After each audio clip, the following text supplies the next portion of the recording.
محترم ناظرین و سامعین السلام علیکم۔ آج کی اس ویڈیو میں ہم پیران پیر محبوب سبحانی غوث اعظم سیدنا شیخ عبدالقادر جیلانی رحمۃ اللہ علیہ کا ذکر کریں گے۔ آپ کا اسم گرامی عبدالقادر، کنیت ابو محمد اور لقب محی الدین تھا۔ والد گرامی کا نام ابو صالح موسیٰ جنگی دوست اور والدہ مائدہ کا نام امت الجبار الخیر فاطمہ تھا۔ حضرت قطب ربانی محبوب سبحانی سیدنا ابو محمد محی الدین عبدالقادر جیلانی رحمۃ اللہ علیہ نے خرقہ خلافت حضرت ابو سعید المبارک المخزومی سے پہنا اور ان کا سلسلہ خلافت مشائخ کبار کے واسطوں سے سیدنا علی المرتضیٰ شیر خدا سے جا ملتا ہے۔ آپ کی ولادت باسعادت ملک ایران کے صوبہ تبرستان کے علاقہ گیلان یا جیلان کے نیف نامی قصبہ میں 11 ربیع الثانی 470 ہجری کو سادات کے ایک حسنی حسینی خاندان میں ہوئی۔ اسی وجہ سے آپ گیلانی یا جیلانی کے لقب سے معروف ہوئے۔ حضور غوث اعظم اپنے والد محترم کی طرف سے حسنی جبکہ والدہ مائدہ کی طرف سے حسینی سید ہیں۔ آپ ابھی دنیا میں تشریف بھی نہیں لائے تھے کہ آپ کی عظمت و بڑائی کا ڈنکا پوری دنیا میں بج رہا تھا۔ چنانچہ تذکرۃ الصوفیاء میں ایک واقعہ درج ہے کہ ایک روز حضرت ابوالقاسم جنید بغدادی رحمۃ اللہ علیہ مسجد میں برسر ممبر واز فرما رہے تھے کہ دفعتاً آپ کو یہ خیال گزرا کہ اولیاء کرام میں آج تک میرے ہم مرتبہ و ہم پلا برتر و بالا صاحب کشف و کرامت بزرگ کامل نہ ہی کوئی ہوا ہے اور نہ ہی قیامت تک ہوگا۔ چنانچہ مجلس واز میں اس خیال کا اظہار ابھی کیا ہی نہیں تھا، تاحال کوئی کلمہ زبان مبارک سے ابھی نہیں نکالا تھا کہ حضور غوث اعظم شیخ عبدالقادر جیلانی رحمۃ اللہ علیہ کی روح مقدس نے آپ کے باطن پر تجلی فرمائی، جس کی وجہ سے آپ بے ہوش ہو کر ممبر سے نیچے گر پڑے۔ جب ہوش میں آئے تو فوراً فرمانے لگے کہ مجھ سے اعلیٰ و افضل، بلند و برتر مراتب و منازل کا حامل ایک فرد حضرت غوث الاعظم عبدالقادر جیلانی رحمۃ اللہ علیہ بغداد عراق میں ظہور پذیر ہوں گے، جن کا سورج ابد الآباد و فلک الافلاک پر جلوہ افروز ہوگا اور کبھی بھی غروب نہ ہوگا۔ تمام مقربین درگاہ الہی سے ان کی شان اور ان کا مرتبہ بلند ہوگا۔ حضور غوث اعظم کی پیدائش سے پہلے کا واقعہ ہے کہ ایک نوجوان دریا کے کنارے وضو کر رہا تھا۔ اسے بہت بھوک لگی ہوئی تھی کہ اچانک اس نے دیکھا کہ دریا میں ایک بہتا ہوا سیب آ رہا ہے۔ نوجوان نے سیب کو پانی سے نکال کر کھا لیا اور بآواز بلند خالق کائنات کا شکریہ ادا کیا۔ سیب کھانے کے بعد اس کو بھوک سے تو نجات مل گئی، لیکن ایک اندیشے نے سر ابھارا کہ یہ سیب آخر کس کی ملکیت تھا۔ اس خیال کے آتے ہی نوجوان مضطرب ہو گیا اور اس کے پر نور چہرے پر ایک وحشت سی برسنے لگی کہ جیسے کسی نے اس کو چوری کرتے ہوئے پکڑ لیا ہو۔ کیا تو نے سیب کے مالک سے اسے کھانے کی اجازت مانگی تھی؟ خود اسے اس کا ضمیر پکار رہا تھا۔ پھر یہ خلش اس سے برداشت نہ ہو سکی اور وہ بے اختیار دریا کی سمت روانہ ہو گیا جدھر سے سیب بہہ کر آیا تھا۔ نوجوان تیز رفتاری کے ساتھ دریا کے کنارے کنارے چلتا رہا اور قدم قدم پر دعا مانگتا رہا کہ سیب کے مالک سے ملاقات ہو جائے اور وہ اس سے اپنی بددیانتی کی معافی مانگ سکے۔ اچانک اسے سیبوں کا ایک باغ دکھائی دیا۔ سیب کے کچھ درخت پانی کے اوپر جھکے ہوئے تھے۔ نوجوان کو یقین ہو گیا کہ یہ سیب بھی اسی باغ کا تھا۔ چنانچہ نوجوان نے مزدوروں سے پوچھا کہ اس باغ کا مالک کون ہے، میں اس سے ملاقات کرنا چاہتا ہوں۔ کچھ دیر بعد باغ کا مالک نظر آیا، جو وہ ایک عمر رسیدہ شخص تھا۔ نوجوان نے اس باغ کے مالک سے کہا کہ میں دریا کے کنارے بیٹھا تھا کہ ایک سیب پانی میں بہتے ہوئے مجھے نظر آیا۔ مجھے اس وقت شدید بھوک لگ رہی تھی، نتیجتاً میں نے سیب کو اٹھا کر کھا لیا، مگر اب میرے ضمیر پر ایک ناقابل برداشت بوجھ محسوس ہو رہا ہے۔ باغ کے مالک نے سر سے پاؤں تک نوجوان کی ظاہری شخصیت کا جائزہ لیا، پھر انتہائی سنجیدہ لہجے میں کہنے لگا کہ نوجوان، میرا تمہارا حساب برابر کرنے کی 2 شرطیں ہیں۔ پہلی شرط یہ ہے کہ تم مسلسل 1 مہینے تک میرے باغ میں درختوں کو پانی دو گے، اور پہلی شرط جب مکمل ہو جائے گی تو میں تمہیں دوسری شرط بتاؤں گا۔ چنانچہ وہ نوجوان مسلسل 1 مہینے تک باغ کے درختوں کو پانی لگاتا رہا۔ جب 1 مہینہ گزر گیا تو وہ مالک کے پاس آیا۔ نوجوان کی پیشانی پسینے سے تر تھی، مگر اس کے ساتھ ہی سجدے کا وہ نشان بھی جھلک رہا تھا جو اس بات کی گواہی تھی کہ نوجوان نے اپنے ماہ و سال کس طرح گزارے ہیں۔ بوڑھے کی حیرت بڑھتی جا رہی تھی، مگر اس نے اپنی دلی کیفیات کا اظہار نہیں ہونے دیا۔ نوجوان نے بزرگ سے کہا کہ اب آپ مجھے اپنی دوسری شرط بتائیں۔ بزرگ کہنے لگا کہ میری دوسری شرط یہ ہے کہ تمہیں میری بیٹی سے شادی کرنا ہوگی۔ ہاں، مگر شادی سے پہلے میں تمہیں اپنی بیٹی کے کچھ عیب بھی بتا دیتا ہوں۔ ایک تو یہ ہے کہ میری بیٹی پیدائشی طور پر بدصورت ہے، جسے گردش تقدیر نے اپاہج اور اندھا بھی کر دیا ہے۔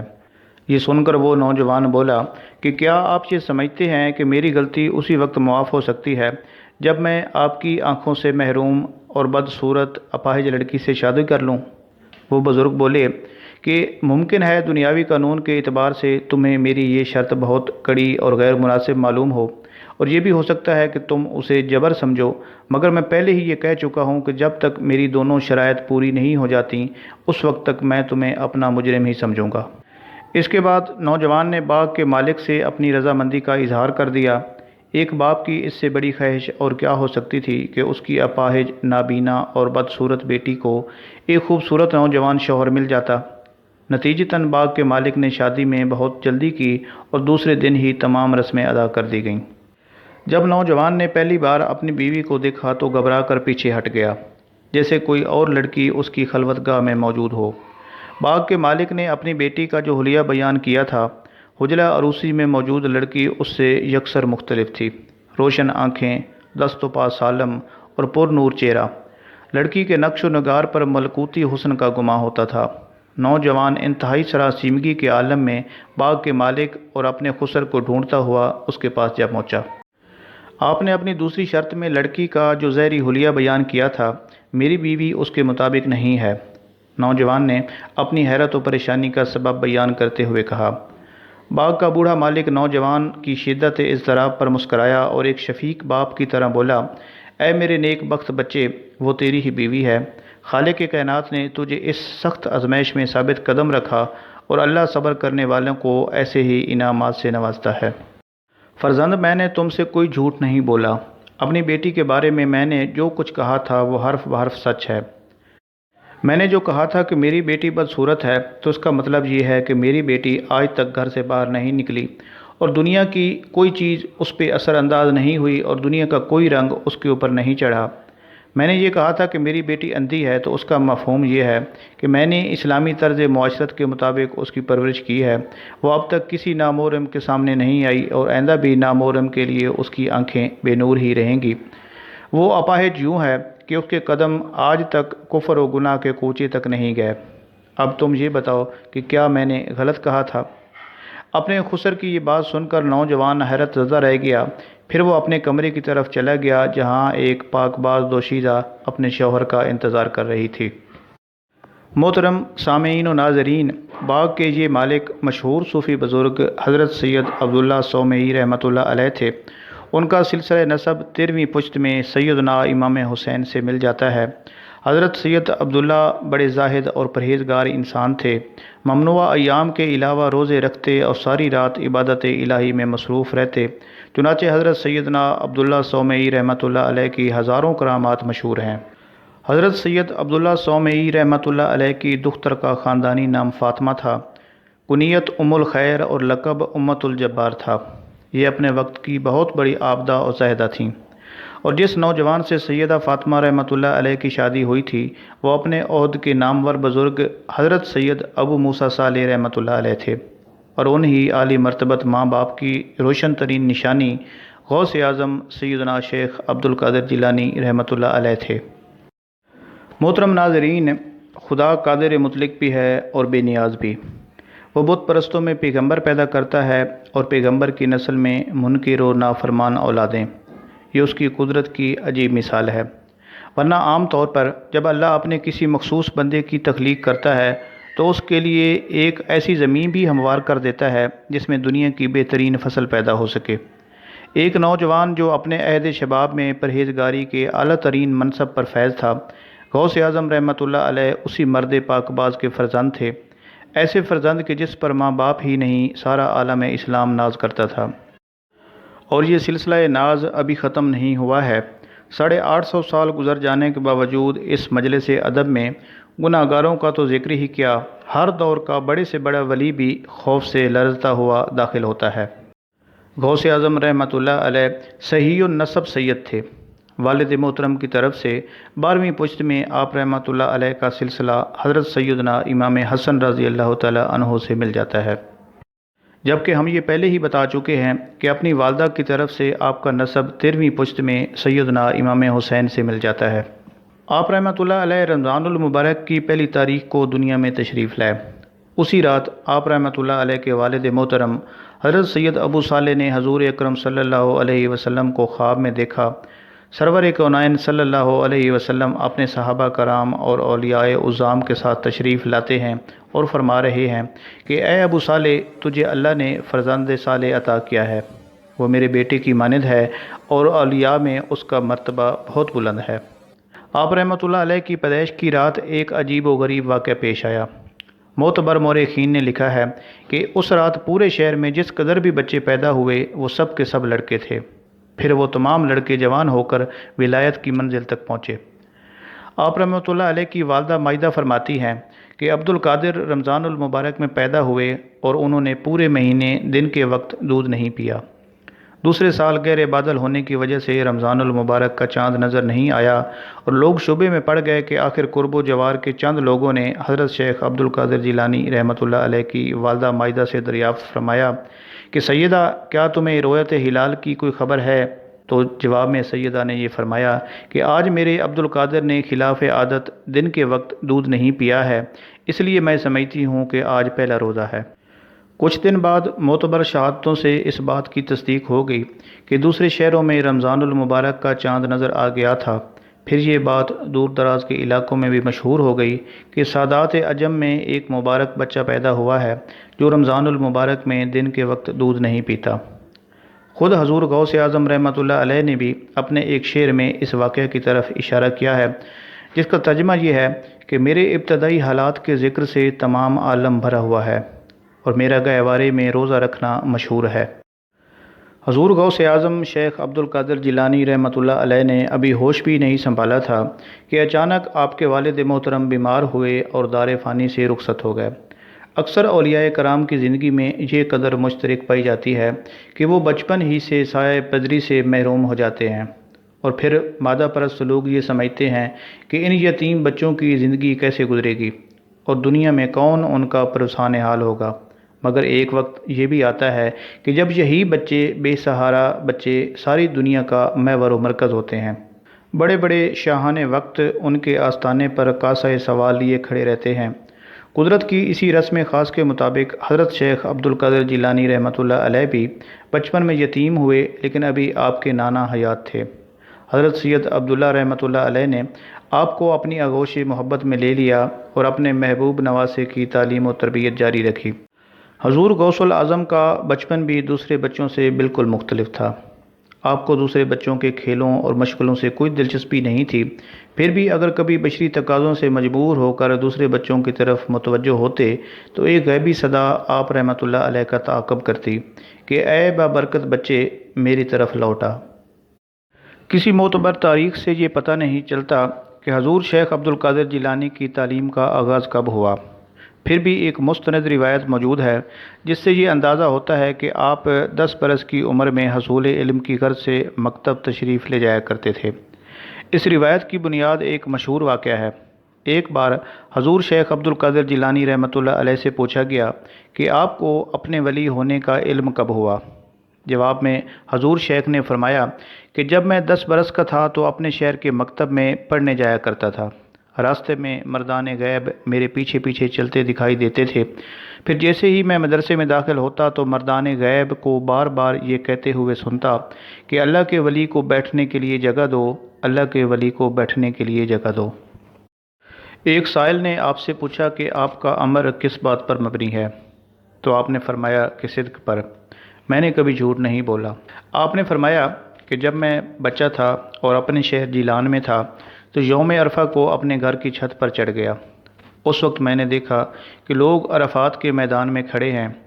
میں اپنی والدہ کے پاس آیا اور ان سے کہا کہ مجھے اللہ کے لیے بخش دو اور حکم دو کہ میں بغداد چلا جاؤں، وہاں علم حاصل کروں اور صالحین کی زیارت اور صحبت اختیار کروں۔ میری والدہ نے مجھ سے اس کا سبب پوچھا تو میں نے اپنا حال سنایا۔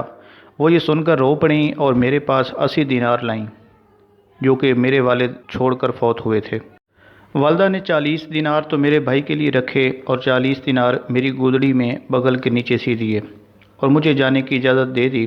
مجھ سے اس بات کا عہد لیا کہ ہر حال میں سچ بولوں، اور رخصت کرنے کے لیے باہر تک آئیں اور کہنے لگیں کہ اے فرزند، اب تم جاؤ، میں اللہ تعالیٰ کے لیے تم سے علیحدہ ہوتی ہوں اور اب یہ چہرہ قیامت کے دن دیکھوں گی۔ تب میں چھوٹے سے قافلے کے ساتھ جو بغداد کو جانے والا تھا روانہ ہوا۔ جب ہم ہمدان سے نکلے تو جنگل میں ہم پر 60 ڈاکو حملہ آور ہو گئے۔ انہوں نے قافلہ والوں کو پکڑ لیا اور ان سے لوٹ مار شروع کر دی۔ میں کیونکہ چھوٹا سا بچہ تھا اس لیے کوئی شخص میرے پاس نہ آیا۔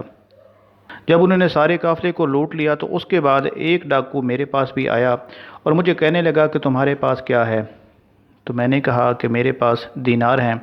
اس نے میری تمام تلاشی لی اور اس کے بعد اس کو کچھ نہ ملا تو اپنے سردار کے پاس گیا اور اسے جا کر کہنے لگا کہ یہ ایک چھوٹا سا بچہ ہے جو کہ کہتا ہے میرے پاس دینار ہیں، لیکن ہم نے اس کی تلاشی لی ہے، اس کے پاس سے کچھ نہیں نکلا۔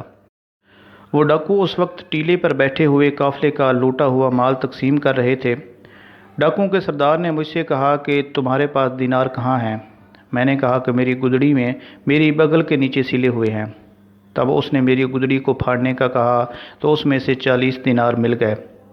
وہ مجھے کہنے لگا کہ تمہیں کس چیز نے مجبور کیا کہ تم ان کا اقرار کرو؟ میں نے کہا کہ میری ماں نے گھر سے نکلتے ہوئے مجھ سے یہ عہد لیا تھا کہ بیٹا ہمیشہ سچ بولنا، اس لیے میں اس عہد کی خلاف ورزی نہیں کر سکتا۔ یہ سن کر وہ سردار رونے لگا اور کہنے لگا کہ تم اپنی ماں کی عہد کی خیانت نہیں کرتے اور مجھے اتنے سال ہو گئے اپنے رب کے عہد میں خیانت کر رہا ہوں۔ اس نے وہیں میرے ہاتھ پر توبہ کر لی۔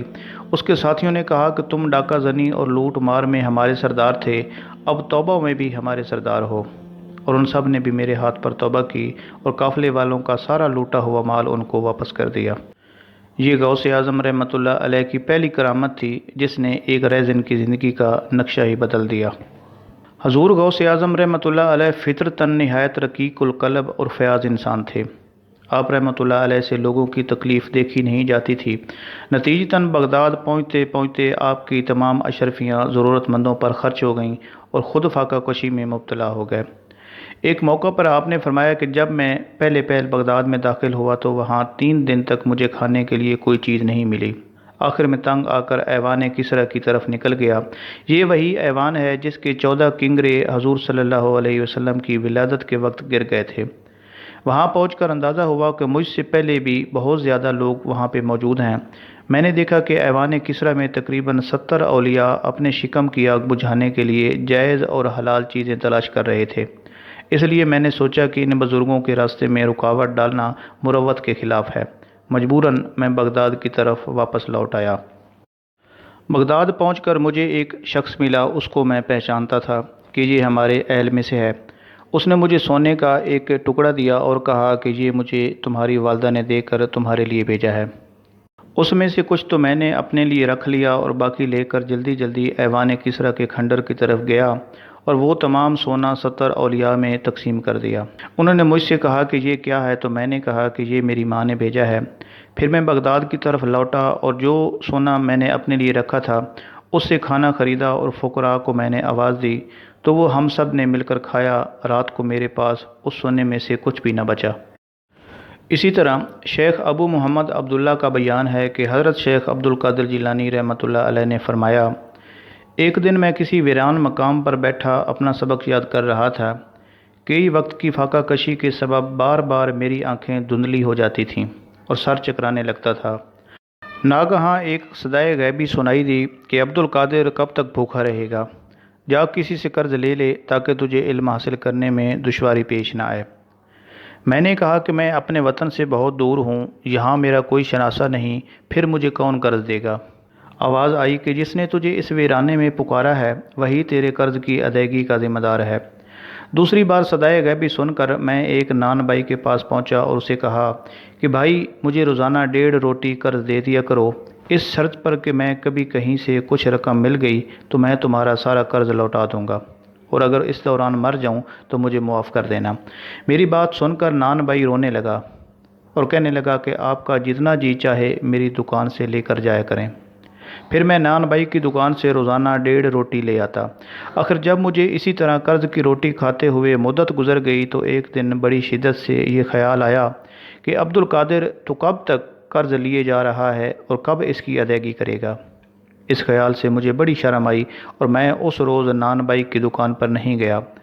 دوسرے دن پھر مجھے وہی صدائے غیبی سنائی دی، جب ہم نے تمہارے قرض کی ادائیگی کا ذمہ لے لیا تھا تو پھر اتنا پریشان ہونے کی کیا ضرورت تھی؟ میں نے کہا کہ نان بائی کے سامنے بار ندامت سے میرا سر نہیں اٹھتا، اب میں اس کے پاس نہیں جاؤں گا، مگر قرض ادا کرنے تو جانا ہی پڑے گا۔ غیبی آواز نے مجھے مخاطب کیا۔ قرض کہاں سے ادا ہوگا؟ میں نے حیران ہو کر کہا۔ زمین و آسمان میں سارے خزانے اللہ کے ہیں اور وہی تمہارا قرض بھی ادا کرے گا۔ فلاں مقام پر چلے جاؤ اور وہاں تمہیں جو کچھ ملے اس سے نان بائی کا سارا قرض ادا کر دینا۔ آخر میں حیرت میں ڈوبا ہوا اس مقام پر پہنچا جس کی صدائے غیبی نے اشارہ کیا تھا۔ قدرت نے ایک بار پھر میری دستگیری فرمائی۔ وہاں زمین پر سونے کا ایک چمکتا ہوا ٹکڑا اسی طرح پڑا تھا جیسے وہ میرا ہی انتظار کر رہا ہو۔ میں نے اس ٹکڑے کو اٹھایا اور پھر نان بائی کے حوالے کر دیا۔ نان بائی نے محبت سے مسکراتے ہوئے پوچھا کہ میاں اتنی جلدی کی کیا ضرورت تھی؟ حضور شیخ اعظم شیخ عبد القادر جیلانی رحمۃ اللہ علیہ فرماتے ہیں کہ میں اپنی طالب علمی کے زمانے میں اساتذہ سے سبق لے کر جنگل کی طرف نکل جایا کرتا تھا۔ پھر بیابانوں میں دن ہو یا رات، آندھی ہو یا موسلا دھار بارش، گرمی ہو یا سردی اپنا مطالعہ جاری رکھتا۔ اس وقت میں اپنے سر پر ایک چھوٹا سا عمامہ باندھتا اور معمولی کپڑے کا جبہ پہنتا تھا۔ کئی دن فاقے سے گزر جاتے تھے، پھر دریائے دجلہ کے کنارے اگنے والی ترکاریاں کھا کر شکم کی آگ سرد کرتا۔ کبھی کبھی یہ ترکاریاں بھی ہاتھ نہ آتیں کیونکہ بھوک کے مارے ہوئے دوسرے کئی فقراء بھی ادھر کا رخ کر لیا کرتے تھے۔ ایسے موقع پر مجھے شرم آتی تھی کہ میں درویشوں کی حق تلفی کروں، مجبوراً وہاں سے چلا جاتا اور اپنا مطالعہ جاری رکھتا۔ پھر نیند آتی تو خالی پیٹ ہی کنکریوں سے بھری ہوئی زمین پر سو جاتا۔ حضور غوث اعظم رحمۃ اللہ علیہ اپنے اسی زمانہ طالب علمی کے بارے میں فرماتے ہیں، میں زمانے کی جن سختیوں سے دوچار ہوا انہیں برداشت کرتے کرتے پہاڑ بھی پھٹ جاتا۔ یہ تو اس ذات بے نیاز کا کام ہے کہ میں باعافیت ان خار زاروں سے گزر گیا۔ ناظرین، شیخ عارف حروی رحمۃ اللہ علیہ سے روایت ہے، فرماتے ہیں کہ میں نے حضرت شیخ محی الدین عبد القادر جیلانی رحمۃ اللہ علیہ کی 40 سال تک خدمت کی، سو میں نے دیکھا کہ وہ ہمیشہ عشاء کے وضو سے نماز فجر ادا فرماتے اور جب آپ بے وضو ہوتے تو اسی وقت وضو کر لیتے۔ آپ طویل قیام کرتے اور اس میں قرآن شریف کی تلاوت کرتے، یہاں تک کہ رات کا دوسرا حصہ بھی گزر جاتا۔ پھر مراقبہ اور مشاہدہ میں طلوع فجر کے قریب تک متوجہ ہو کر بیٹھے رہتے، پھر دعا مانگتے، عاجزی اور نیاز میں لگے رہتے اور آپ کو ایسا نور ڈھانپ لیتا تھا کہ آپ اس میں نظر سے غائب ہو جاتے تھے اور میں ان کے پاس یہ آواز سنتا تھا، السلام علیکم، اور آپ اس کا جواب دیتے تھے اور یہاں تک کہ اس کے بعد فجر کی نماز کے لیے چلے جاتے۔ شیخ ابی بکر حریمی سے روایت ہے کہ فرماتے ہیں، میں نے حضرت شیخ محی الدین عبد القادر جیلانی رحمۃ اللہ علیہ سے سنا، آپ رحمۃ اللہ علیہ نے فرمایا کہ میں عراق کے جنگلوں میں 25 سال تک تنہا پھرتا رہا، نہ میں مخلوق خدا کو پہچانتا تھا اور نہ وہ مجھے پہچانتی تھی۔ میرے پاس رجال الغیب اور جن آیا کرتے تھے، میں ان کو اللہ کا طریق پڑھایا کرتا تھا۔ دنیا اور اس کی خوبصورتیاں میرے پاس عجیب شکلوں میں آتیں، لیکن مجھ کو میرا پروردگار اس کی طرف توجہ کرنے سے بچاتا۔ شیطان میرے پاس مختلف شکلوں میں آتے، لیکن خدا تعالی مجھے ان پر قوت دیتا۔ میرا نفس میرے سامنے کبھی ایسی صورت میں ظاہر ہوتا اور میرے سامنے عاجزی کرتا، جو آپ کی مرضی ہو وہی کروں گا، اور کبھی مجھ پر غلبہ کی کوشش کرتا، مگر خدا تعالی مجھے اس پر فتح دیتا۔ میں شروع حال میں مجاہدہ نفس کا کوئی طریقہ اختیار کرتا تو اس کو لازم کر لیتا اور اس کو گلے سے لگاتا، پھر اس کو جذب کر لیتا۔ اسی طرح میں مدتوں مدعین کے ویرانوں میں رہا اور اپنے نفس کو مجاہدات کی طریق پر لگائے رکھا۔ آپ فرماتے ہیں کہ میں کرخ کے میدانوں میں برسوں رہا ہوں، اس میں سبز بوٹیوں کے سوا میری اور کوئی غذا نہ تھی اور مجھے کوئی پہچانتا نہ تھا، مگر یہ کہ لوگ مجھ کو بہرا، بے وقوف اور دیوانہ سمجھتے تھے۔ میں کانٹوں میں ننگے پاؤں پھرتا تھا، نفس مجھ پر اپنے ارادہ میں کبھی غالب نہیں ہوا اور نہ کبھی دنیا کی زینت نے مجھ کو عجب میں ڈالا۔ آپ فرماتے تھے کہ میں رات دن جنگ میں رہا کرتا تھا اور بغداد کی طرف نہیں آتا تھا۔ شیطان میرے پاس صفیں باندھ کر پیدل اور سوار آیا کرتے، ان کے پاس طرح طرح کے ہتھیار ہوتے، مجھ سے لڑتے اور مجھ کو آگ کا شہاب مارا کرتے تھے۔ سو میں اپنے دل میں اللہ کے فضل سے ایسی ثابت قدمی پایا کرتا تھا جس کی تعبیر نہیں ہو سکتی، اور اپنے باطن سے یہ آواز سنتا تھا جو مجھے یہ کہتی تھی کہ اے عبد القادر، تو ان کے مقابلے میں کھڑا ہو جا، کیونکہ ہم نے تم کو ثابت قدم بنایا ہے اور تم کو مدد دی ہے۔ پھر میں ان کے پیچھے دوڑتا تو وہ سب میرے دائیں بائیں بھاگ جاتے اور جہاں سے آتے تھے وہیں چلے جاتے۔ انتہائی سخت مشقت اور ریاضت کے بعد حضور شیخ عبد القادر جیلانی رحمۃ اللہ علیہ نے ذی الحجہ 1496 ہجری میں علم قرأت، علم تفسیر، علم حدیث، علم فقہ، علم کلام، علم نعت، علم ادب، علم نحو، علم عروض، علم مناظرہ، علم تاریخ اور علم انساب کی تکمیل کی۔ اس وقت آپ رحمۃ اللہ علیہ کی عمر مبارک 26 سال تھی۔ یہ بھی حضور غوث اعظم رحمۃ اللہ علیہ کی ایک زندہ کرامت ہے کہ آپ نے صرف 26 سال میں یہ سارے علوم حاصل کر لیے۔ پھر جب آپ رحمۃ اللہ علیہ نے فتویٰ دینا شروع کیا تو علماء ظاہر کی صفوں میں ہلچل مچ گئی۔ ان علماء کا یہ کہنا تھا کہ 26 سالہ نوجوان علم شریعت کی گہرائیوں کو نہیں سمجھ سکتا۔ پھر ان علماء نے حضور غوث اعظم کے خلاف ایک محاذ بنا لیا، شرعی مسائل کا حل پیش کرنا کار طفلہ نہیں ہے۔ عبد القادر نے فتویٰ دینے کا اجازت نامہ کس سے حاصل کیا ہے؟ جب عقیدت مندوں نے حضور غوث اعظم سے یہ سوال کیا تو آپ رحمۃ اللہ علیہ نے فرمایا، میرے اساتذہ میرے علم سے مطمئن ہیں اور ان کا اطمینان ہی میرا اجازت نامہ ہے۔ حضرت شیخ عبد القادر جیلانی رحمۃ اللہ علیہ کے تمام اساتذہ درویش اور گوشہ نشین تھے۔ انہیں دربار خلافت میں تقرب حاصل نہیں تھا، اس لیے دنیا دار علماء ان فقراء کی علمی حیثیت کو تسلیم کرنے پر آمادہ نہیں تھے۔ پھر نہایت زور و شور سے حضور شیخ عبد القادر جیلانی رحمۃ اللہ علیہ کے خلاف ایک مہم چلائی گئی۔ یہ نوجوان اس وقت تک فتویٰ دینے کا اہل نہیں ہے جب تک وہ بغداد کے نامور علماء سے اجازت نامہ حاصل نہ کر لے۔ اجازت نامہ حاصل کرنے کی ایک شرط تھی کہ حضرت شیخ عبد القادر جیلانی ان علماء کے سامنے پیش ہوں اور امتحان کے مرحلے سے گزریں۔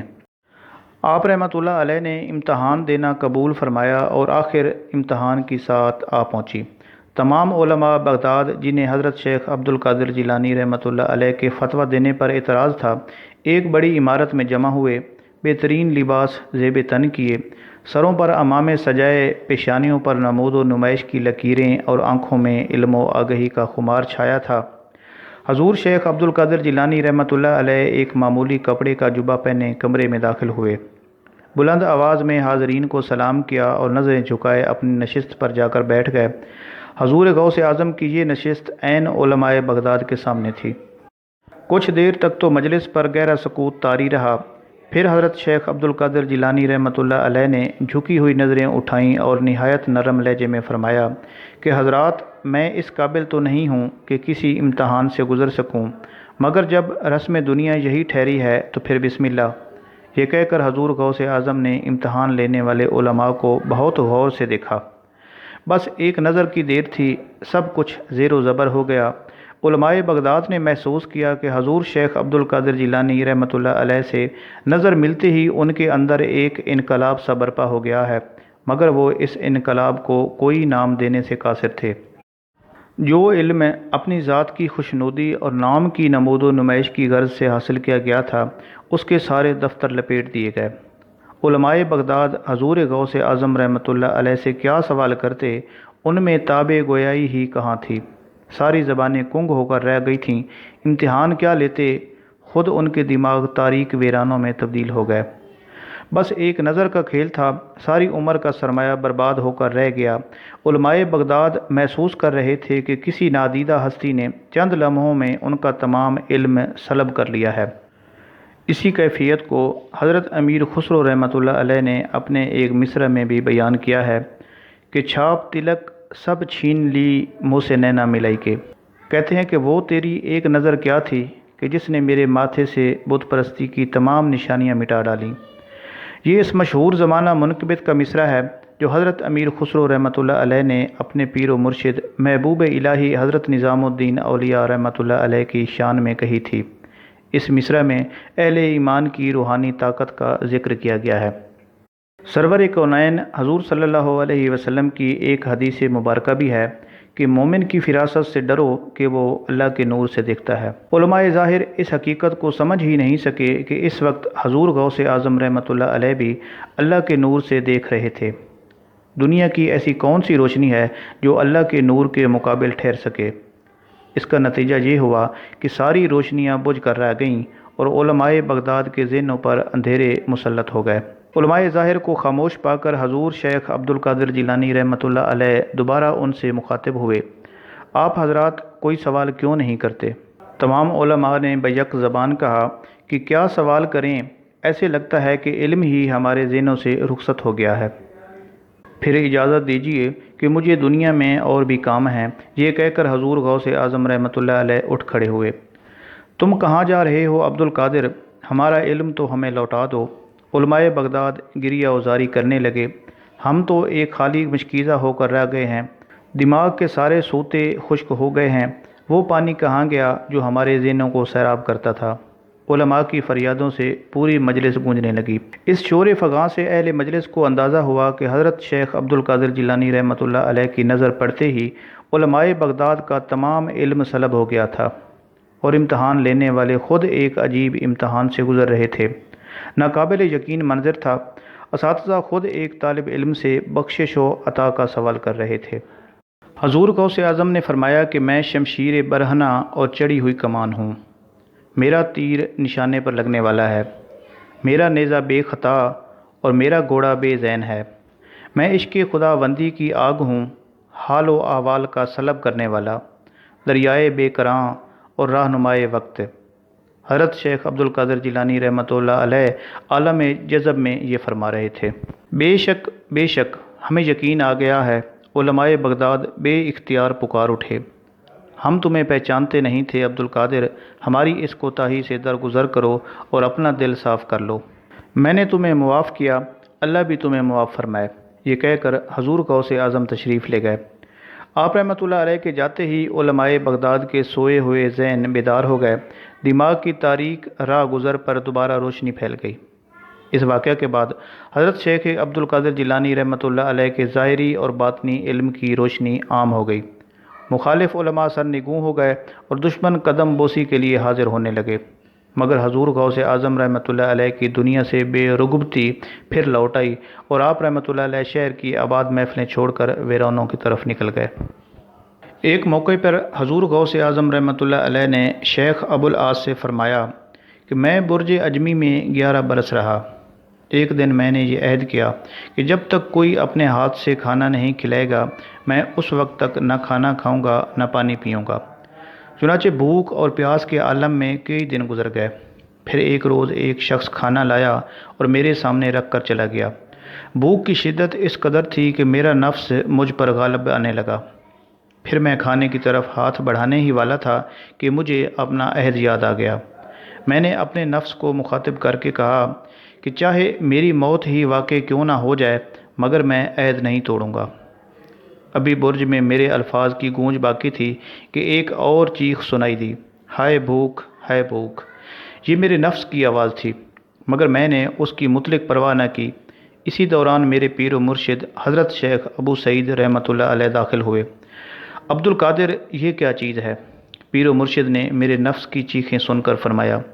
میں نے عرض کی کہ یہ میرے نفس کا اضطراب ہے، مگر روح اپنے مالک کے ذکر میں مشغول ہے اور اسے قرار حاصل ہے۔ اس کے بعد پیر و مرشد مجھے اپنے گھر لے گئے اور اپنے ہاتھ سے کھانا کھلانے لگے، یہاں تک کہ میں نے خوب سیر ہو کر کھانا کھایا۔ حضور شیخ عبد القادر جیلانی رحمۃ اللہ علیہ جس قدر نفس کشی کرتے، شیطان اسی شدت سے آپ کے تعاقب میں لگا رہتا۔ شیطانی مکر و فریب کے بارے میں حضور غوث الاعظم نے اپنے مشاہدات بیان کرتے ہوئے فرمایا، شیاطین ہیبت ناک صورتوں میں مسلح ہو کر قطار در قطار میرے سامنے آتے اور مجھ پر آگ پھینکتے، میں اپنے خدا کی پناہ مانگتا اور پھر تائید غیبی سے وہ آگ بجھ جاتی۔ ایک بار ایک نہایت بدصورت شخص میرے پاس آیا، اس کے جسم سے بو آ رہی تھی، میں نے اسے بندہ خدا سمجھ کر اپنی ناپسندیدگی کا اظہار نہیں کیا، ورنہ اس کا وجود میرے لیے ناقابل برداشت تھا۔ عبد القادر، معرفت کے شہنشاہ ہوتے ہوئے تم اس ویرانے میں کہاں بھٹک رہے ہو؟ اس کری المنظر شخص نے مجھے مخاطب کرتے ہوئے کہا۔ تم مجھے کیسے پہچانتے ہو؟ مجھے حیرت تھی کہ اس ویرانے میں یہ شناسہ کہاں سے آ گیا۔ مجھ سے زیادہ تمہیں کون پہچانے گا؟ وہ بدصورت شخص بڑے مکروہ انداز میں ہنسا کہ میں ابلیس ہوں اور تمہیں مبارکباد دینے آیا ہوں۔ میں اس کی طرز تخاطب سے سنبھل گیا۔ وہ مجھے اسیر کرنے کے لیے مکر و فریب کا نیا جال لے کر آیا تھا۔ میں نے کہا کہ کیسی مبارکباد؟ مجھے اور میرے گروہ کو تم نے اپنی پرہیزگاری سے عاجز کر دیا ہے، اس لیے میں اپنی شکست تسلیم کرتا ہوں اور کچھ دن میں تمہاری خدمت میں حاضر رہنا چاہتا ہوں۔ میں نے کہا کہ یہاں سے دور ہو جاؤ بد نصیب، مجھے تمہاری پرہیزگاری نے نہیں، خدا کی قدرت نے عاجز کیا ہے۔ میرا اتنا کہنا تھا کہ ایک غیبی ہاتھ نے اس کے سر پر ایک کاری ضرب لگائی اور وہ زمین میں دھنس گیا۔ پھر وہی شیطان میرے پاس آیا اور آگ کے شعلوں سے میرے ساتھ جنگ کرنے لگا۔ اس کے حملے بہت خطرناک تھے۔ میں نے گھبرا کر اپنے رب کو پکارا۔ یکایک اس ویرانے میں ایک شہ سوار نمودار ہوا۔ اس نے تلوار میری طرف بڑھائی، جسے دیکھتے ہی شیطان بھاگ گیا۔ تیسری بار وہی شیطان مجھے پھر نظر آیا، مگر اس وقت وہ مجھ سے دور بیٹھا گریہ وزاری میں مشغول تھا اور اپنے سر میں خاک ڈال رہا تھا۔ مجھے کہنے لگا کہ عبد القادر، اب میں تجھ سے بالکل مایوس ہو چکا ہوں۔ میں نے فوراً کہا کہ ملعون، یہاں سے چلا جا، میں تجھ سے ہمیشہ ڈرتا رہتا ہوں۔ پھر اس نے میرے گرد بہت سے جال بچھا دیے۔ یہ کیا ہے؟ میں نے اس سے پوچھا۔ یہ وسوسوں اور اندیشوں کے جال ہیں جن کے ذریعے ہم تم جیسے لوگوں کو شکار کرتے ہیں۔ حضور غوث اعظم رحمۃ اللہ علیہ کے حوالے سے شیطان کے مکر و فریب کا ایک اور اہم واقعہ اسلامی تصوف کی دنیا میں بہت مشہور ہے۔ اس واقعہ کو تمام معتبر تذکرہ نگاروں نے پوری تفصیل سے بیان کیا ہے۔ حضور غوث اعظم کے صاحبزادے حضرت شیخ ضیاء الدین رحمۃ اللہ علیہ کی روایت ہے کہ ایک مجلس میں والد محترم نے مجھ سے یہ فرمایا: ایک بار دوران سیاحت میں ایک ایسے جنگل کی طرف نکل گیا جہاں آب و دانے کا نام و نشان نہیں تھا۔ مجھے کئی دن تک پانی کا ایک قطرہ بھی میسر نہیں آیا۔ پیاس کی شدت اس قدر بڑھی کہ میں نیم جاں ہو کر رہ گیا۔ پھر میں نے بیچارگی کے عالم میں آسمان کی طرف دیکھا۔ یکایک بادل کا ایک ٹکڑا اٹھا اور میرے سر پر آ کر برسنے لگا۔ میں نے اپنی پیاس بجھائی اور اپنے پالنے والے کا شکر ادا کیا۔ پھر اسی رات میں ذکر الہی میں مشغول تھا کہ اچانک میرے چاروں طرف تیز روشنی پھیل گئی۔ میں نے گھبرا کر دیکھا، زمین سے لے کر آسمان تک نور ہی نور تھا۔ مجھے یقین آ گیا کہ میری ریاضت قبول ہو گئی ہے، کیونکہ میں نے آج تک ایسی نورانی فضا نہیں دیکھی تھی۔ ابھی میں دل ہی دل میں اللہ کا شکر ادا کر رہا تھا کہ اس نور سے ایک پرجلال آواز پیدا ہوئی: عبد القادر، ہم تیری عبادت سے بہت خوش ہوئے۔ تمام عمر جسے تلاش کیا تھا، آج وہی ذات پاک مجھ سے ہم کلام تھی۔ میں جواب میں کچھ عرض کرنا چاہتا تھا، مگر جذبات کی شدت نے مجھ سے قوت گویائی چھین لی تھی۔ نوید ہو تجھے کہ تو نے ہماری رضا حاصل کر لی۔ نور سے دوبارہ وہی پرجلال آواز ابھری۔ اس بار بھی میں نے کچھ عرض کرنا چاہا، مگر زبان میرا ساتھ نہ دے سکی۔ عبد القادر، میں تیرا پروردگار ہوں۔ تیسری بار وہی صدا سنائی دی: میں نے تیری عبادت سے خوش ہو کر تجھ پر حرام چیزیں بھی حلال کر دی ہیں۔ اس طرز کلام نے مجھ پر دہشت طاری کر دی، اور میں سمجھ گیا کہ یہ کیسی روشنی ہے اور اس کے پر سے پردہ کون ہے۔ لا حول ولا قوت الا باللہ العلی العظیم، میں نے با آواز بلند پڑھا۔ پھر میری آواز کی گونج ختم ہوتے ہی ساری روشنی زائل ہو گئی اور ہر طرف اندھیرا پھیل گیا۔ اب میرے سامنے ایک کریہ المنظر شخص کھڑا تھا۔ مجھے دیکھ کر مسکرایا اور بڑے عجیب سے لہجے میں بولا: افسوس، میرا یہ وار بھی خالی گیا۔ میں نے اپنی اس تدبیر سے سینکڑوں اولیاء کو گمراہ کیا ہے، مگر عبد القادر، تو نے اپنے علم کی وجہ سے اپنے آپ کو بچا لیا، ورنہ آج راندہ درگاہ ہو جاتا۔ میں نے دوبارہ لا حول پڑھی اور ابلیس سے مخاطب ہو کر کہا کہ دور ہو جاؤ مردود، تو ایک لمحے کے لیے بھی فریب و مکر سے باز نہیں آتا۔ چلتے چلتے بھی وار کر رہا ہے۔ میں اپنے علم کی وجہ سے نہیں، بلکہ خدا کے فضل و کرم کے سبب تیرے فتنے سے محفوظ رہا ہوں۔ ابلیس کچھ دیر تک میرے سامنے کھڑا اپنا سر پیٹتا رہا اور پھر یہ کہہ کر چلا گیا: افسوس، ہزارہا افسوس کہ آج تیرا نام میرے ماننے والوں کی فہرست سے خارج ہو گیا۔ بعض مورخین نے اس واقعہ کو اس طرح بھی بیان کیا ہے کہ اچانک نور سے ایک آواز پیدا ہوئی کہ عبد القادر، تو نے ہمیں راضی کر لیا، ہم بطور انعام تجھ پر باقی زندگی کی عبادت کو معاف کرتے ہیں۔ جب حضرت غوث اعظم رحمۃ اللہ علیہ یہ واقعہ بیان فرما چکے تو آپ کے صاحبزادے حضرت شیخ ضیاء الدین رحمۃ اللہ علیہ نے عرض کیا کہ آپ کو یہ کس طرح معلوم ہوا کہ وہ شیطان ہے جو نور کے پردے میں آپ سے ہم کلام ہے؟ حضور شیخ اعظم عبد القادر جیلانی رحمۃ اللہ علیہ نے فرمایا کہ صرف اس کے اس قول سے کہ حرام چیزیں بھی حلال کر دی گئی ہیں، کیونکہ اللہ تعالیٰ کبھی کسی کو حرام کاموں اور فحش باتوں کا حکم نہیں دیتا۔ دوسری روایت کے مطابق آپ رحمۃ اللہ علیہ نے اپنے صاحبزادے کے سوال کا جواب دیتے ہوئے فرمایا، جب اللہ نے اپنے بڑے سے بڑے رسول پر عبادت معاف نہیں کی تو پھر عبد القادر کی کیا حیثیت ہے؟ بس اسی بات سے میں نے پہچانا کہ وہ شیطان کے سوا اور کوئی نہیں ہو سکتا۔ شیخ فقی عبد الفضل جیلی رحمۃ اللہ علیہ کہتے تھے کہ میں شیخ عبد القادر جیلانی رحمۃ اللہ علیہ کے ساتھ مدرسہ نظامیہ میں تھا کہ ان کے پاس فقیہہ اور فقراء جمع تھے۔ آپ قضاء و قدر میں ان سے گفتگو کر رہے تھے۔ اتنے میں ایک بہت بڑا سانپ چھت پر سے آپ کی گود میں اترا اور اس کو دیکھ کر سب حاضرین بھاگ گئے۔ وہ سانپ آپ کے کپڑوں میں داخل ہوا اور آپ کے جسم پر سے گزرتا ہوا آپ کی گردن کے گرد لپٹ گیا۔ اب اس سانپ کے ہونے کے باوجود آپ نے اپنا کلام جاری رکھا اور اپنے جلسے سے نہیں اٹھے۔ پھر وہ سانپ زمین پر اتر گیا اور آپ کے سامنے دم پر کھڑا ہو گیا۔ اس سانپ نے آپ سے کلام کیا اور آپ نے بھی اس سے کلام کیا، جس کو ہم میں سے کوئی بھی نہ سمجھ سکا۔ جب سانپ وہاں سے چلا گیا تو لوگ آپ کی خدمت میں آئے اور انہوں نے آپ سے پوچھا کہ سانپ نے آپ سے کیا کہا اور آپ نے سانپ کو کیا جواب دیا؟ آپ رحمۃ اللہ علیہ نے فرمایا کہ اس نے مجھ سے کہا کہ میں نے بہت سے اولیاء اللہ کو آزمایا ہے مگر آپ جیسا ثابت قدم کسی کو نہیں دیکھا۔ پھر میں نے سانپ سے کہا کہ تم ایسے وقت میں مجھ پر گرے کہ میں قضاء و قدر میں کلام کر رہا تھا، اور تو ایک کیڑا ہی تو ہے جس کو قضاء حرکت دیتی ہے اور قدر اس کو ساکن کرتی ہے۔ سو میں نے ارادہ کیا کہ جو میرا فعل ہے وہ میرے قول کے مخالف نہ ہو۔ ابو عبد الرزاق رحمۃ اللہ علیہ کہتے تھے کہ میں نے اپنے والد شیخ محی الدین عبد القادر سے سنا کہ ایک رات میں جامع منصور میں نماز پڑھ رہا تھا، ستونوں پر میں نے کسی شے کی حرکت کی آواز سنی، پھر ایک سانپ آیا اور اس نے اپنا منہ مقام سجدہ میں کھولا۔ جب میں نے سجدہ کا ارادہ کیا تو اپنے ہاتھ سے اسے پیچھے ہٹایا اور سجدہ کر لیا، اور جب میں اتحیات کے لیے بیٹھا تو وہ میری ران پر چلا، میری گردن پر چڑھ گیا، اس کو لپٹ گیا۔ جب میں نے سلام پھیرا تو اس کو نہ دیکھا، سانپ وہاں سے غائب ہو چکا تھا۔ اگلے دن میں جامع مسجد سے باہر گیا تو میں نے ایک شخص کو دیکھا جس کی آنکھیں لمبی تھیں اور دراز قامت تھا۔ تب میں نے جان لیا کہ یہ جن ہے۔ اس نے مجھ سے کہا کہ میں وہی جن ہوں جس کو آپ نے کل رات دیکھا تھا۔ میں نے بہت سے اولیاء اللہ کو اس طرح آزمایا ہے جس طرح آپ کو بھی میں نے سانپ بن کر آزمایا ہے، مگر آپ کی طرح ان میں سے کوئی ثابت قدم نہیں رہا۔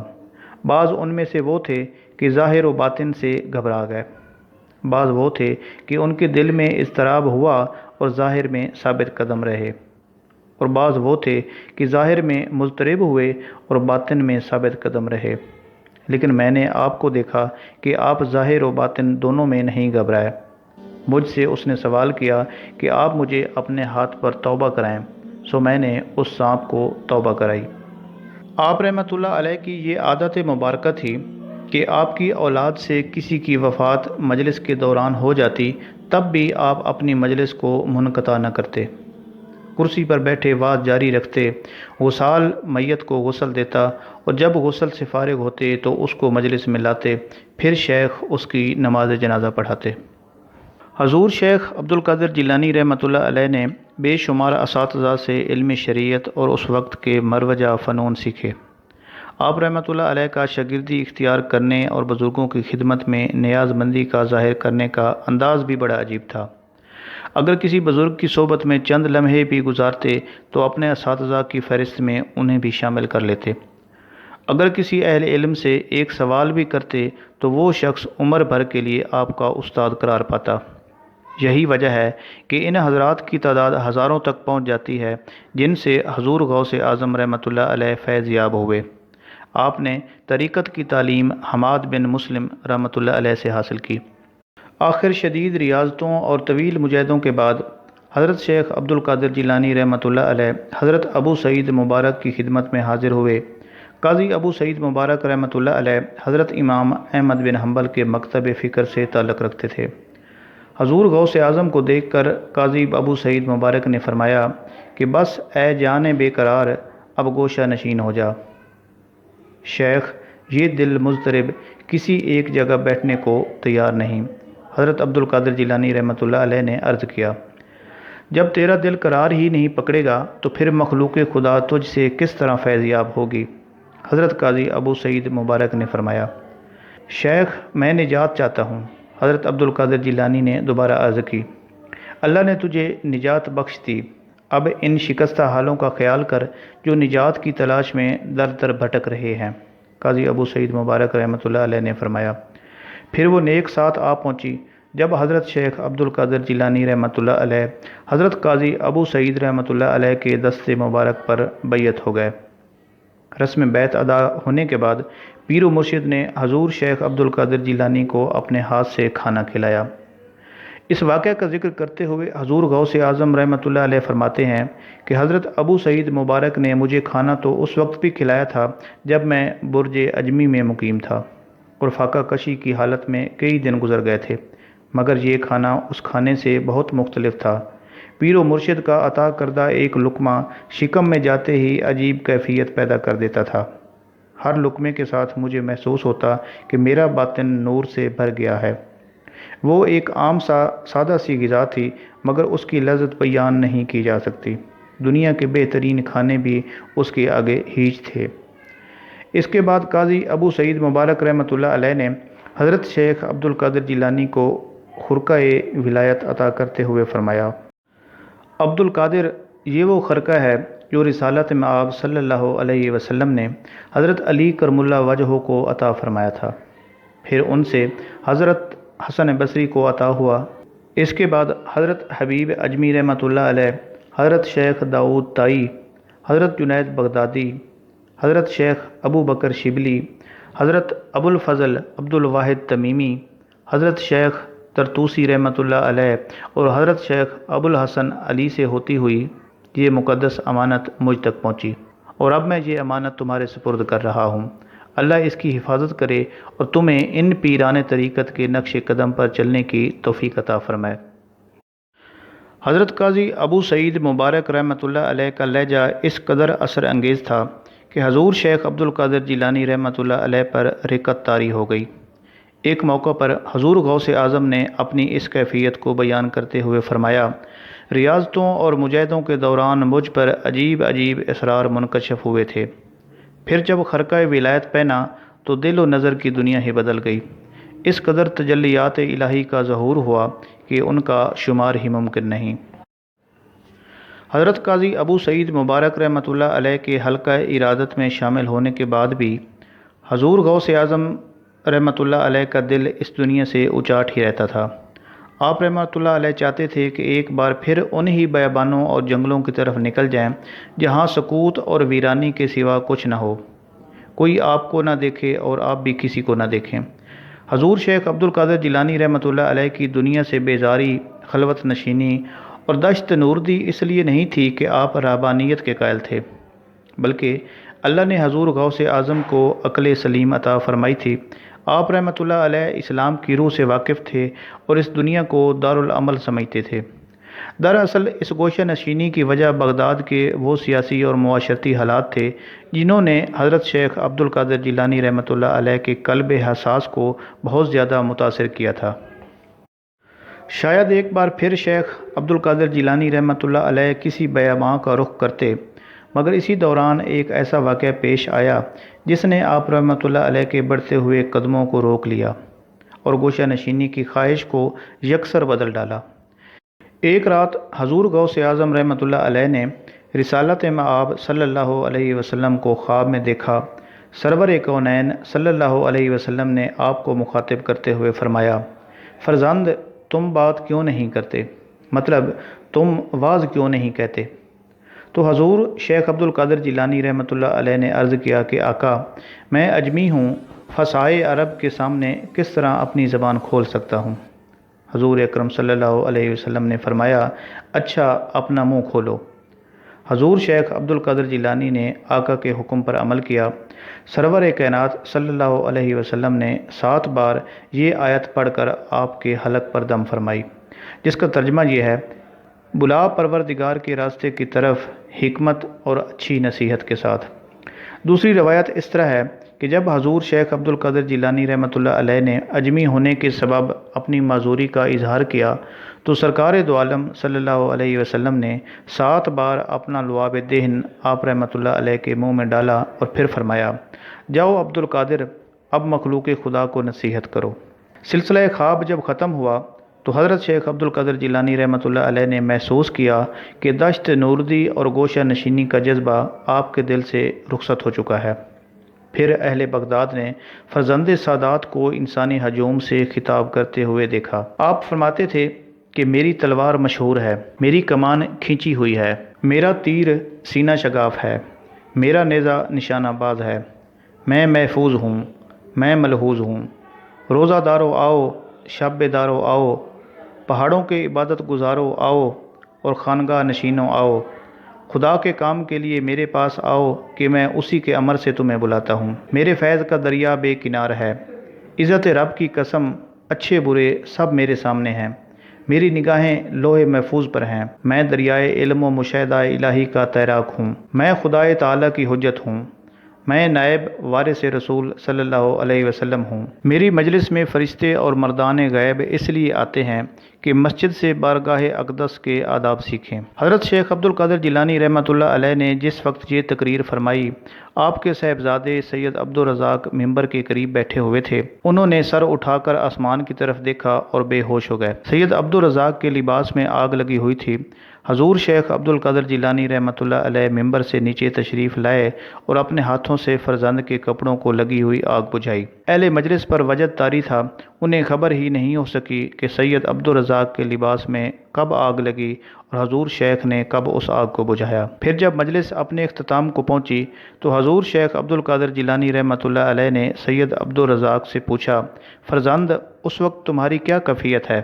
سید عبد الرزاق نے عرض کیا، جب میں نے آسمان کی طرف نظر اٹھا کر دیکھا تو مجھے مردان غیب ساکت و مدہوش کھڑے اس طرح نظر آئے کہ سارا آسمان ان سے بھرا ہوا تھا اور سب کے جسموں میں آگ لگی ہوئی تھی۔ حضور شیخ عبد القادر جیلانی رحمۃ اللہ علیہ نے اپنے پیر و مرشد حضرت قاضی ابو سعید مبارک رحمۃ اللہ علیہ کے مدرسے سے واعظ کا آغاز فرمایا تھا، مگر کچھ دن بعد ہی لوگوں کا اس قدر ہجوم ہوا کہ مدرسے میں بیٹھنے کی گنجائش ہی باقی نہ رہی۔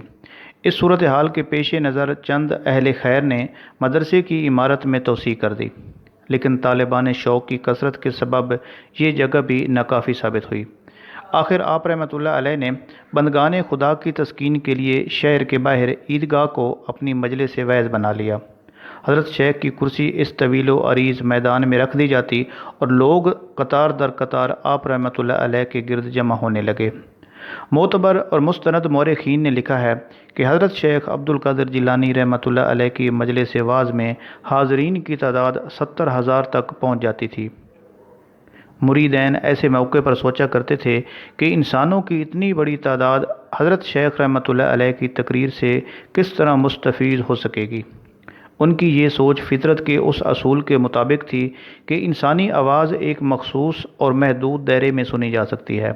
اس وقت لاؤڈ سپیکر جیسا برقی آلہ بھی ایجاد نہیں ہوا تھا جس کے ذریعے بیک وقت لاکھوں انسان کسی واعظ کی تقریر سن سکتے ہیں، مگر حضرت شیخ عبد القادر جیلانی رحمۃ اللہ علیہ کی مجلس واعظ میں نزدیک و دور بیٹھنے والا ہر شخص کسی آلے کی مدد کے بغیر آپ کی تقریر اسی طرح سن لیتا تھا جیسے حضرت شیخ صرف اسی سے مخاطب ہوں۔ یہ آپ رحمۃ اللہ علیہ کی بڑی کرامت ہے جس پر ایک نہیں ہزاروں گواہیاں تاریخ کے اوراق میں محفوظ ہیں۔ شیخ ابو الحسن سعد انصاری رحمۃ اللہ علیہ کا بیان ہے کہ میں 529 ہجری میں بغداد پہنچا اور سیدنا حضرت شیخ عبد القادر جیلانی رحمۃ اللہ علیہ کی مجلس واعظ میں حاضر ہوا۔ تاخیر سے پہنچنے کے سبب مجھے آخری صفوں میں جگہ میسر آ سکی۔ اس وقت حضرت شیخ زہد کے موضوع پر تقریر فرما رہے تھے۔ میں نے اپنے دل میں کہا کہ کاش آپ معرفت پر کچھ ارشاد فرمائیں۔ اس خیال کے آتے ہی میں نے سنا کہ حضرت شیخ فرما رہے تھے، معرفت کیا ہے؟ پھر آپ نے معرفت کے موضوع پر ایسی فکر انگیز اور پر اثر تقریر فرمائی کہ اس سے پہلے میں نے کسی عالم کی زبان سے نہیں سنی تھی۔ اس کے بعد مجھے خیال آیا کہ کاش حضرت شیخ رحمۃ اللہ علیہ شرک کے موضوع پر تقریر فرمائیں۔ پھر دیکھتے ہی دیکھتے سیدنا شیخ عبد القادر جیلانی رحمۃ اللہ علیہ نے موضوع بدل دیا اور شرک پر ایسی تقریر فرمائی کہ میرے ہوش و حواس گم کر دیے۔ آج سے پہلے الفاظ و معانی کا ایسا سیلاب میں نے کہیں نہیں دیکھا تھا۔ پھر میں نے چاہا کہ حضرت شیخ فنا اور بقا کے مسئلے میں میری تسلی فرما دیں۔ سیدنا شیخ رحمۃ اللہ علیہ نے فنا اور بقا کے موضوع پر بھی ایسی تقریر فرمائی جو نادر روزگار تھی۔ مجھے اپنی ذات پر فخر ہونے لگا کہ حضرت شیخ رحمۃ اللہ علیہ کس فیاضی کے ساتھ مجھ پر توجہ فرما رہے ہیں۔ ایسا معلوم ہوتا تھا کہ جیسے آپ رحمۃ اللہ علیہ نے آج کی مجلس واعظ صرف میرے لیے ہی وقف کر دی ہے۔ تقریر ختم کرنے کے بعد سیدنا شیخ عبد القادر جیلانی رحمۃ اللہ علیہ نے حاضرین کی پچھلی صف پر نگاہ کی اور براہ راست مجھے مخاطب کرتے ہوئے فرمایا، ابو الحسن، کیا یہ تیرے لیے کافی ہے؟ حضرت شیخ رحمۃ اللہ علیہ کی زبان مبارک سے یہ سننا تھا کہ میری حالت غیر ہو گئی۔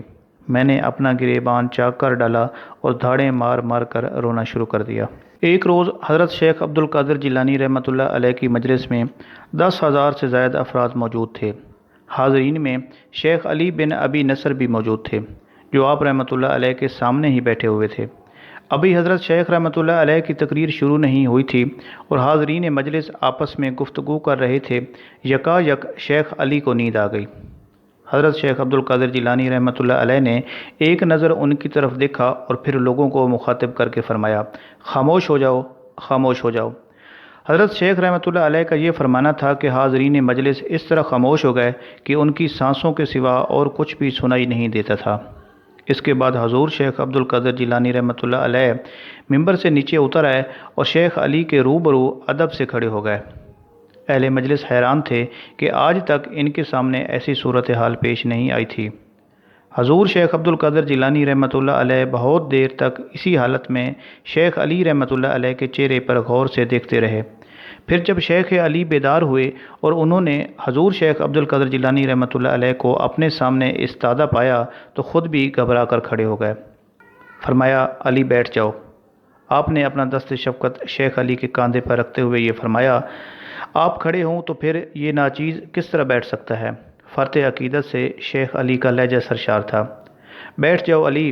حضور شیخ عبد القادر جیلانی رحمۃ اللہ علیہ نے شیخ علی کے کاندھے کو دباتے ہوئے فرمایا، میں کہہ رہا ہوں کہ بیٹھ جاؤ۔ شیخ علی حکم شیخ سے مجبور تھے، ناچار اپنی نشست پر بیٹھ گئے۔ کیا سرور کونین حضور صلی اللہ علیہ وسلم ابھی آپ کی خوابگاہ میں تشریف لائے تھے؟ حضرت عبد القادر جیلانی رحمۃ اللہ علیہ نے شیخ علی سے دریافت فرمایا، جی ہاں، ابھی کچھ دیر پہلے مجھے سرور کائنات صلی اللہ علیہ وسلم کے دیدار کی سعادت حاصل ہوئی تھی۔ شیخ علی نے رقت آمیز لہجے میں عرض کی، میں سردار دو جہاں صلی اللہ علیہ وسلم کے احترام میں ہی کھڑا تھا۔ حضرت شیخ عبد القادر جیلانی رحمۃ اللہ علیہ نے فرمایا، شیخ علی حضرت سید عبد القادر جیلانی رحمۃ اللہ علیہ کے مقام سے واقف تھے، مگر پھر بھی انہوں نے بڑی حیرت سے حضرت شیخ کی طرف دیکھا۔ کیا سرکار دو عالم صلی اللہ علیہ وسلم نے آپ کو کوئی ہدایت بھی فرمائی ہے؟ حضرت شیخ عبد القادر جیلانی رحمۃ اللہ علیہ نے شیخ علی سے دریافت کیا، جی ہاں، بارگاہ رسالت مآب صلی اللہ علیہ وسلم سے میرے لیے حکم ہوا ہے کہ میں آپ کی خدمت اقدس میں حاضر رہوں۔ تو محترم ناظرین، جس مجلس روحانی پر گنبد خضرا کی شعاعیں منعکس ہوں، اس مجلس کی برکتوں کا اندازہ کون کر سکتا ہے؟ قدوۃ العارفین شیخ ابو سعید کیلوی رحمۃ اللہ علیہ نے فرمایا ہے کہ حضرت شیخ عبد القادر جیلانی رحمۃ اللہ علیہ کا مقام ما اللہ و فی اللہ و باللہ تھا، جس کے سامنے بڑی بڑی قوتیں بیکار تھیں۔ آپ بہت سے متقدمین میں سے سبقت لے کر ایسے مقام پر پہنچے تھے کہ جہاں تنزل ممکن نہیں۔ خدا تعالیٰ نے آپ کی تحقیق و تدقیق کی وجہ سے آپ کو بہت بڑے مقام پر پہنچایا تھا۔ جب حضور شیخ عبد القادر جیلانی رحمۃ اللہ علیہ نے قدمی حاضہی علی رقبت کل ولی اللہ، یعنی میرا یہ قدم تمام ولی اللہ کی گردنوں پر ہے، فرمایا تھا، تو اس وقت آپ کے دل پر تجلیات الہی ہو رہی تھیں۔ اور جناب رسول کریم صلی اللہ علیہ وسلم کی طرف سے آپ کو ایک خلت بھیجا گیا تھا۔ یہ خلت ملائکہ مقربین نے لا کر اولیاء کرام کے مجمع عام میں آپ کو پہنایا۔ اس وقت ملائکہ اور رجال الغیب آپ کی مجلس کے گردا گرد صف بصف ہوا میں اس طرح کھڑے ہوئے تھے کہ آسمان کے کنارے نظر نہیں آتے تھے۔ اس وقت روئے زمین پر کوئی ولی اللہ ایسا نہیں تھا جس نے اپنی گردن آپ کے لیے نہ جھکائی ہو۔ حضور شیخ عبد القادر جیلانی رحمۃ اللہ علیہ کا لقب محی الدین تھا، یعنی دین کو زندہ کرنے والا۔ ایک مجلس خاص میں کسی شخص نے دریافت کیا کہ آپ کا لقب محی الدین کس طرح ہوا؟ حضور شیخ رحمۃ اللہ علیہ نے جواباً کہا کہ ایک بار میں بغداد سے باہر گیا ہوا تھا۔ واپسی پر جب شہر کے قریب پہنچا تو ایک نہایت خستہ حال اور ضعیف و ناتواں شخص میرے سامنے آیا اور دیکھتے ہی دیکھتے زمین پر گر کر تڑپنے لگا۔ میں نے اجنبی سے پوچھا، اے بھائی تجھے کیا تکلیف ہے؟ میں اپنا حال کس کو سناؤں کہ مجھے کون کون سی بیماریاں لاحق ہیں؟ ضعیف و ناتواں شخص نے کانپتی ہوئی آواز میں کہا، میں قریب المرگ ہوں، اگر تم سے ہو سکے تو مجھ پر رحم کرو اور ایسی دوائی دے دو کہ جیسے پی کر میں جاں بر ہو سکوں۔ میں نے چند قرآنی آیات پڑھ کر اس شخص پر دم کی۔ ابھی چند لمحے بھی نہ گزرے تھے کہ وہ کسی سہارے کے بغیر اٹھ کر کھڑا ہو گیا۔ اس کے جسم کی لاغری کافور ہو گئی اور چہرہ کسی پھول کی مانند تر و تازہ ہو گیا۔ خدا کا شکر ہے کہ تمہیں تمہاری صحت دوبارہ مل گئی، میں نے اپنے دینی بھائی کی صحت یابی پر خوشی کا اظہار کرتے ہوئے کہا۔ عبد القادر، تم نے مجھے پہچانا؟ اجنبی شخص نے میرا نام لے کر مجھے مخاطب کیا۔ ذاتی طور پر میں تم سے واقف نہیں ہوں، میں نے اپنی لا علمی ظاہر کی۔ تم مجھ سے خوب واقف ہو، اجنبی شخص نے کہا۔ میں حضرت محمد مصطفیٰ صلی اللہ علیہ وسلم کا دین اسلام ہوں۔ ضعف و ناتوانی کے سبب میرا یہ حال ہو گیا تھا۔ اللہ تعالیٰ نے مجھے تمہارے ہاتھوں زندہ کیا ہے اور آج سے تم محی الدین ہو۔ ایک مجلس جس میں شیخ محمد اور شیخ احمد رحمۃ اللہ علیہ بھی موجود تھے، اس وقت شیخ مکارم نے فرمایا، میں خدا کو حاضر ناظر جان کر کہتا ہوں کہ جس روز حضور غوث اعظم رحمۃ اللہ علیہ نے فرمایا کہ میرا یہ قدم ہر ولی اللہ کی گردن پر ہے، تو اسی وقت روئے زمین کے تمام اولیاء نے مشاہدہ کیا کہ قطبیت کا جھنڈا حضور غوث اعظم عبد القادر جیلانی رحمۃ اللہ علیہ کے سامنے نصب کیا گیا ہے، اور غوثیت کا تاج جو شریعت و طریقت کے نقش و نگار سے آراستہ تھا، آپ رحمۃ اللہ علیہ کے سر مبارک پر سجا ہے۔ یہ منظر دیکھ کر 10 کے 10 ابدالوں نے حضرت شیخ عبد القادر جیلانی رحمۃ اللہ علیہ کے فرمان مبارک کے سامنے سر تسلیم خم کر دیے تھے۔ غوثیت بزرگی کا ایک خاص درجہ ہے۔ روحانی دنیا میں حضرت سیدنا عبد القادر جیلانی رحمۃ اللہ علیہ غوث اعظم کے لقب سے عالمگیر شہرت رکھتے ہیں۔ غوث کے لغوی معنی ہیں فریاد رس، یعنی فریاد کو پہنچنے والا۔ چونکہ حضرت شیخ غریبوں، بے کسوں اور حاجت مندوں کے مسائل پر پوری طرح توجہ فرماتے تھے، اسی لیے آپ کو غوث کے خطاب سے سرفراز کیا گیا۔ اکثر عقیدت مند آپ کو پیران پیر اور دستگیر کے لقب سے بھی یاد کرتے ہیں۔ روایت ہے کہ حضرت سید شیخ عبد القادر جیلانی رحمۃ اللہ علیہ کو غوث اعظم کا لقب بارگاہ خداوندی سے عطا ہوا۔ مردان غیب نے آپ کو اسی لقب سے مخاطب کیا، اور پھر یہ لقب اس قدر عام ہوا کہ اکثر لوگوں کو آپ رحمۃ اللہ علیہ کا حقیقی نام بھی یاد نہیں رہا، مگر وہ غوث اعظم کو خوب جانتے ہیں۔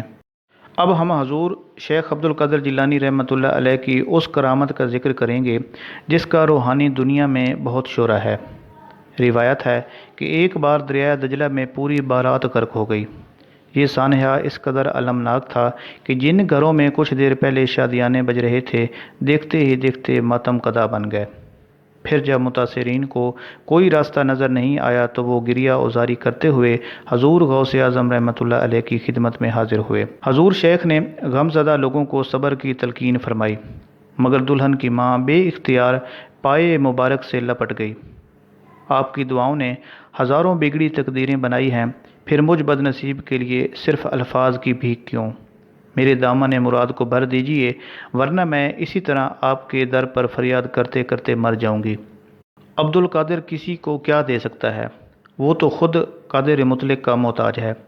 حضرت غوث اعظم نے ایک بار پھر اس غمزدہ ماں کو تسلی دی، جس کی چیخیں سن کر حاضرین مجلس بھی افسردہ نظر آنے لگے تھے۔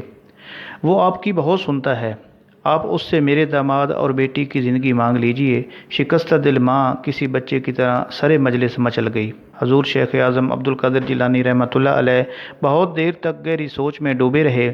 پھر آپ اس غم زدہ عورت اور سوگوار خاندان کے دوسرے افراد کے ساتھ دریا کے کنارے تشریف لے گئے۔